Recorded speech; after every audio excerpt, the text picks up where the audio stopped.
Part 2 of characters of women in love. तो पहले हमने डिस्कस किया है उर्सुला ब्रैंगविन और जेरल्ड क्रिच को। अगला हमारे पास कैरेक्टर है गुडरुन ब्रैंगविन। गुडरुन और उर्सुला दोनों बहनें हैं, ठीक है, अपने याद रखना है। When the novel opens, Gudrun Brangwen has just return to her home town after spending time living in London as an artist. तो जब नावल स्टार्ट होता है तो जो गुडरुन ब्रैंगविन है वो अभी अपने होम टाउन में वापस आती है लंदन में अपनी लाइफ, मतलब वो पहले लंदन में रह रही होती है एज एन आर्टिस्ट, तो वो अपने होम टाउन में आती है जब नावल स्टार्ट होता है। She is immediately drawn to Gerald Crich and feels they share some sort of destiny. तो वो जैसे ही जेरल्ड क्रिच को देखती है तो वो उसके साथ वो थोड़ा हो जाती है, मतलब अटैच हो जाती है, उसकी तरफ मूव हो जाती है और she thinks that she has some destiny with him, मतलब वो जैसे होता है। तो when she becomes the governess of Winifred Crich, her relationship with Gerald accelerate.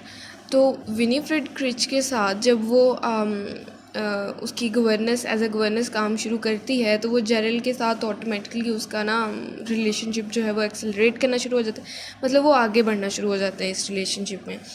The relationship's sexual passion gives way to pure power, struggle, and a fight to the death. Gudrun is certain she will win. तो in relationship वो थोड़ा sexual passion जो उनका होता है उसको लगता है कि पावर, प्योर पावर स्ट्रगल है ये, और and they are ready to fight till death, और ये वो, मतलब इस तरह की बातें जैसे शुरू शुरू में हर रिलेशनशिप में होता है, ठीक है। इन Tyrell, गुडरन becomes obsessed with reaching the distant snowy mountains, filling it with fulfill her. तो वो उसको मतलब वो माउंटेन्स तक जाना उसको वो बड़ा अच्छा लगता है, फीलिंग इट विद फुलफिल, मतलब उसको ऐसा लगता है कि इट फुलफिल हर। और she turns away from Gerald and begins a passionate intellectual relationship with the nihilist artist Loerke. तो वो जब वो जेरल्ड के साथ वो अपना रिलेशनशिप ख़त्म कर देती है तो वो वापस हरलॉक के पास आ जाती है, हरलॉक के पास आ जाती है। वो भी एक निहिलिस्ट आर्टिस्ट होता है, तो वो उसके साथ अपना रिलेशनशिप शुरू कर लेती है जेरल्ड को छोड़ के। तो she almost dies at Gerald's hand but is saved by a wave of apathy that overcome him. तो जेरल्ड जो है वो, जब उनको दोनों पीछे हमने पढ़ा कि जब वो उसको हरलॉक के साथ देखता है, गुडरन को देखता है जेरल्ड हरलॉक के साथ, तो वो उसको तकरीबन वो मार देता है, ठीक है ना। तो लेकिन वो फिर बच जाती है, मारता नहीं है, मारने की कोशिश करता है लेकिन वो बच जाती है। Learning he is dead, she is unable to feel any emotion, remaining cold, she moves to Dresden with her Loerke. तो जब उसको पता चलता है कि जेरल्ड जो है वो मर गया है, तो फिर उसको गुडरन को कोई इमोशन फील नहीं होता, वो कोल्ड हो जाती है बिल्कुल, मतलब कोई रिएक्शन नहीं शो करवाती किसी भी चीज़ की तरफ। और फिर वो ड्रेसडन एक जगह है वहाँ पे चली जाती है हरलॉक के साथ, ठीक है। तो जो अगला मेजर कैरेक्टर है हमारा वो है रपिट बर्किन। Throughout the novel, Rupert Birkin oscillates between a loathing of humanity and himself and the desire to save humanity by finding new values to replace the old ones that no longer work. तो जो रपिट बर्किन है वो एक humanist दिखाया गया है, मतलब he feels many things, he wants to do many things to save the humanity, और वो इसके लिए नए नए तरीके ढूंढता रहता है, और वो नए तरीक़ों को ओल्ड तरीक़ों से वो रिप्लेस करना चाहता है, क्योंकि जो पुराने तरीके हैं वो अब काम नहीं कर रहे, मतलब ठीक है। It takes repeat half the novel shake off the sick relationship he has with Hermione Roddice. तो हरमाइनी रॉडिस जो है वो एक और कैरेक्टर है, और तकरीबन आधे नावल तक रपिट को टाइम लग जाता है अपना रिलेशनशिप हरमाइनी रॉडिस के साथ ख़त्म करने के लिए. Trying to realize a new type of marriage that allows both parties to retain their individuality, he marries Ursula Brangwyn and convinces her they should quit their jobs and be homeless. तो फिर Ursula के साथ मिलता है और वो दोनों convince करते हैं एक दूसरे को like they should quit their job and be homeless. और वो एक दूसरे को ट्राई करते हैं टू रिटेन देयर इंडिविजुअलिटी. ठीक है.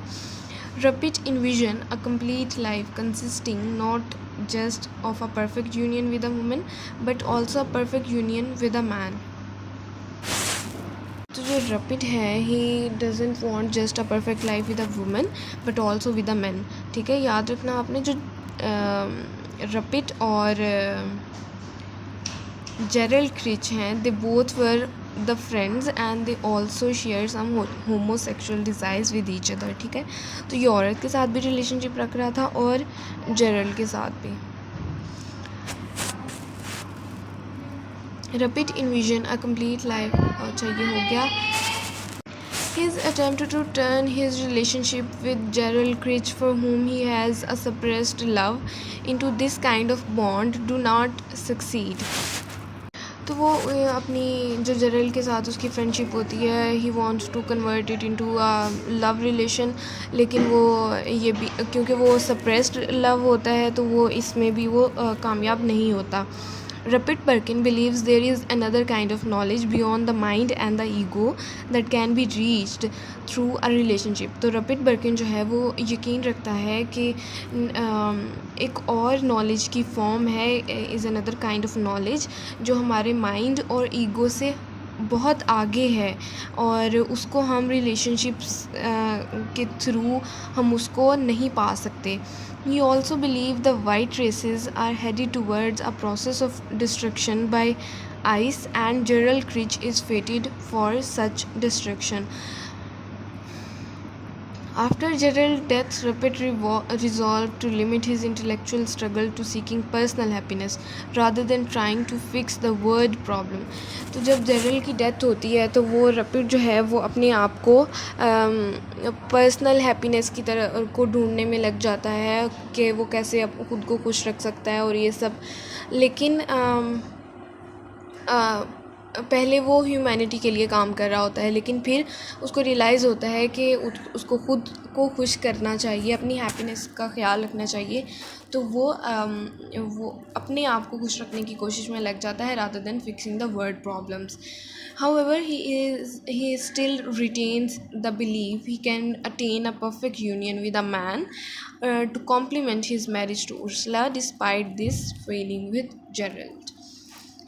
This was the character analysis of Rupert Birkin. जो लास्ट कैरेक्टर है मेजर कैरेक्टर हमारे पास वो है Hermione Roddice. Hermione attempt to distract her self from her inner emptiness by throwing herself into the life of intellectual and by constantly hosting visitors at her estate ब्रैडलबाई. तो Hermione की जो एक state है वो है ब्रैडलबाई. वो उसको होस्ट करती है, मतलब वो उसका सारा ख्याल रखती है. ठीक है. और हरमाइनी जो है वो मॉडर्न मैन की जो एम्प्टीनेस है, जो हॉलोनेस है, उसको रिप्रेजेंट करती है. ठीक है. तो वो अपने आप उसके अंदर की जो एक कांस्टेंट एम्प्टीनेस होती है वो उसको ख़त्म करने के लिए अपनी जो स्टेट होती है उसको होस्ट करना शुरू कर देती है और इंटरेक्ट करती है विद इंटेलेक्चुअल्स और एंड ऑल दिस. मतलब वो अपने आप को बिज़ी रखती है कि वो अपने आप की जो एम्प्टीनेस है उसको फील ना कर सके. She has a will that refuse to be thwarted and uses it to control the reluctant Rupert Birkin. उसकी जो अपनी विल होती है वो उसको यूज़ करती है रपिड बर्किन को कंट्रोल करने के लिए. When Rupert challenges Hermione by speaking of knowledge that is beyond the intellect, Hermione experiences a feeling of her own dissolution and enters into a trance controlled by her subconsciousness. अच्छा, ये जो है ये rapid बर्किन से मतलब intellectuals में रहना शुरू कर देती है और रपिड बर्किन जो है वो इससे बात करता है अबाउट नॉलेज और उसको कुछ भी नहीं इसके बारे में पता होता। She was just pretending to be an intellectual. ठीक है, तो वो एक ऐसी सिचुएशन में चली जाती है, मतलब सब कॉन्शियस में चली जाती है, मतलब वो अपनी जो थॉट्स होती हैं उनको नहीं वो कंट्रोल कर सकती, मतलब एक ट्रांस में चली जाती है। ठीक है, जिसमें उसको किसी चीज़ का भी पता नहीं चलता। तो in this state she attempt to murder Rupert by hitting him in the head with a paperweight. तो वो इसी अपनी फीलिंग को ख़त्म करने के लिए वो रपिट बर्किन को मारने की भी कोशिश करती है विद पेपर वेट वो थोड़ा हैवी सा जो वो होता है, तो उससे वो उसको हिट करने की भी कोशिश करती है। Afterward she convinces her self she has done nothing wrong. और अब देखो वो उसके साथ गलत करने की बजाय वो फिर अपने आप को कन्विंस कर रही है कि उसने कुछ भी गलत नहीं किया। She is jealous of Rupert's developing relationship with Ursula Brangwen. तो वो जब रपिट जो है वो उर्सुला के साथ अपना रिलेशनशिप जो है वो डेवलप कर लेता है, तो वो उसकी वजह से भी वो बहुत जेलस होती है। Unable to stop it she moves away to Italy. तो वो इस सब को ख़त्म करने के लिए, अपनी सारी परेशानियों को और इन थॉट्स से भागने के लिए वो इटली चली जाती है। This was all about the characters of women in love and their relationship with each other.